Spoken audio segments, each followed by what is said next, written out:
That's such an awkward Bye. Peace out, guys. Hi, ladies and gentlemen. Welcome to our first episode of Pop Off. I'm AJ. I'm Paige. I'm Ava. So let's just get started. So for Pop Off, we're gonna have a new segment where each week we'll be asking you guys, our fans, polls which you can answer on Instagram. So our Instagram handle is fhs.hillsidehotwire. So be sure to check out these polls and to drop a follow because we post some amazing stuff there, I must say. And of course, we want Falcons' opinions and thoughts on our show as well. Yeah, exactly. So for this week's polls, we're going to be asking, what's your most anticipated movie for the rest of 2025? What's your favorite song off of Sabrina Carpenter's new album, Man's Best Friend?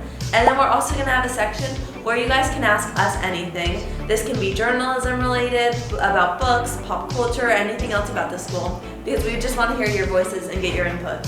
All right, moving right along. If you don't have a boyfriend, best friend, family member, or teacher who's already raving about it, football is back. I know I'm more than excited. Bringing back to the Raiders' first game, they did in fact beat the Patriots 20-13, but yesterday they did lose against the Chargers. Thank goodness. Well, we can talk about those Chiefs losing, huh? Or, 0-0, by the way. we don't have to. And in case you missed it, at least to me, I think the game of the year so far has definitely been that Baltimore Ravens against the Bills game. If you missed it, it was pretty touch and go for the first half, but then when it came down to even just the fourth quarter with just 4 minutes to go, the Bills were down 40-25. There were even fans leaving the stadium. No one had any faith that Josh Allen could come back and win the game, but they were able to score 2 touchdowns. Derrick Henry even fumbled the ball, giving them the chance to get one of those touchdowns, and they were able to kick a game-winning field goal and start off their season 1-0. And then right next is we're going to be talking about the VMAs, which happened on September 7th. So the most notable winner of the night was Lady Gaga, who was nominated for 12 different awards. Of those, she won 5 of them. The most surprising award being that she won Artist of the Year. This was for successful music videos, for her album Mayhem being a huge hit. And then during her speech, she expressed her gratitude towards her fans, aka the Little Monsters.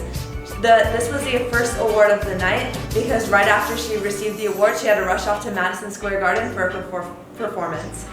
Lady Gaga also won Best Collaboration with Bruno Mars for Die With A Smile. Lady Gaga won Best Art Direction and Best Direction for Abracadabra. And then moving on to other winners, Ariana Grande won Video of the Year for Best long form video. That is a tongue twister. Try saying that 10 times fast. I know, exactly. And Best Pop Song for Brighter Days Ahead. Now on to a new category. Megan Moroney won Best Country Album for Am I Okay, which is a new category this year, which I'm not a huge country fan, but that's exciting to see that we're kind of expanding upon our music taste. Well, this nice little woman was the first one to win the category. Yes. Clock it. And then anyway, so Sabrina Carpenter, which was an award that I was excited for, she won Best Album for Short and Sweet and Best Pop Artist, which definitely, I'm a little biased, but so deserved. Yeah, I think she's gonna come back and get it from Man's Best Friend. We'll see about that one. I don't know. Taylor's new album coming out this year. Yeah. Yes. And then speaking of VMAs, some notable outfits that I personally really like was definitely Doja Cat. She came in looking very Madonna-y, very with her big hair, and she had a great 80s look. Also with her partnership with Mac. That was really cool. Conan Gray had such a great thing. He just released his new album too. So he came in with that sailor outfit. It was very dramatic and very showy, very, very red carpet look. Another one of my favorite looks was Cat's Eye. They were giving like Fifth Harmony, but actually cohesive. You know? Oh, yeah. So they ate with that. They eat in general, especially with that jeans commercial. If you know, you know.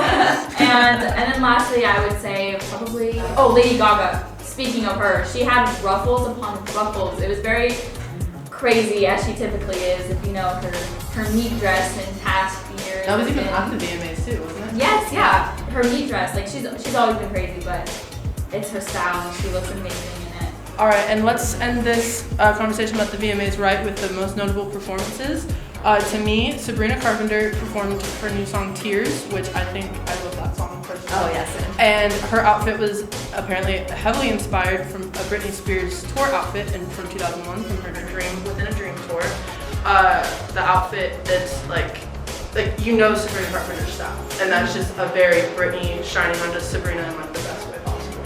Yeah. My personal favorite performance of the night was Tate McRae with Revolving Door and Sports Car. She started slowly off with the song Revolving Door and then went into the more poppy upbeat of Sports Car, dancing in a sandbox. But her dance moves, she's such an elegant dancer and she knows what she's doing and it put on such a great performance.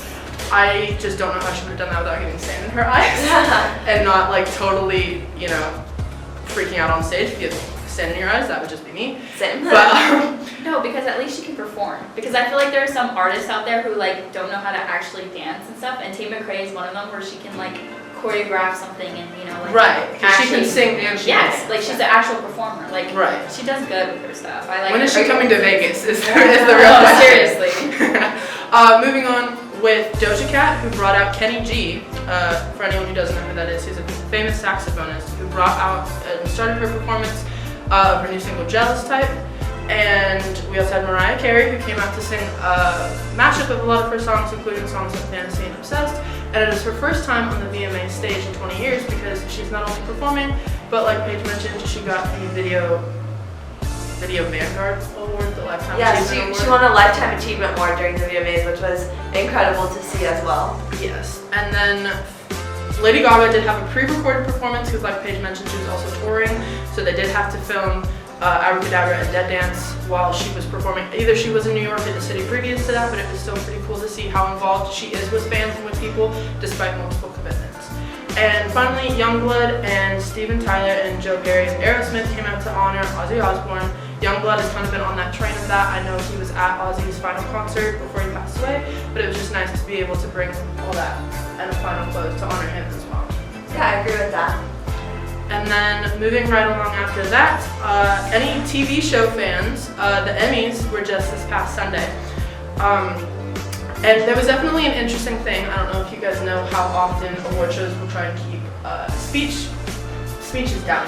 So people aren't up on the stage for God knows how long, right? Yeah. So they said the limit is 45 seconds, and the host said he will donate $100,000 to the Boys and Girls Club of America if they're able to keep the speeches down. But the only thing was, anytime you went over the 45 seconds, every second $1,000 was docked from it. Oh, that's crazy. But then every time someone went under it, because there was a bunch of people that were kind of like one and done because they'd already won awards and stuff like that, they added $1,000 back on for every second was under the 45 seconds. So it fluctuated a lot. There was a lot of people that, they were very emotional. They were getting in their speeches. Obviously, that's allowed. I feel like this was definitely like a very psychological thing to mess with people. Yeah. But at the end of the day, they still did donate $250,000. That's amazing. So despite what the number was at the end of the night, I was not able to find the exact number, but $250,000 was still donated at the end of the night.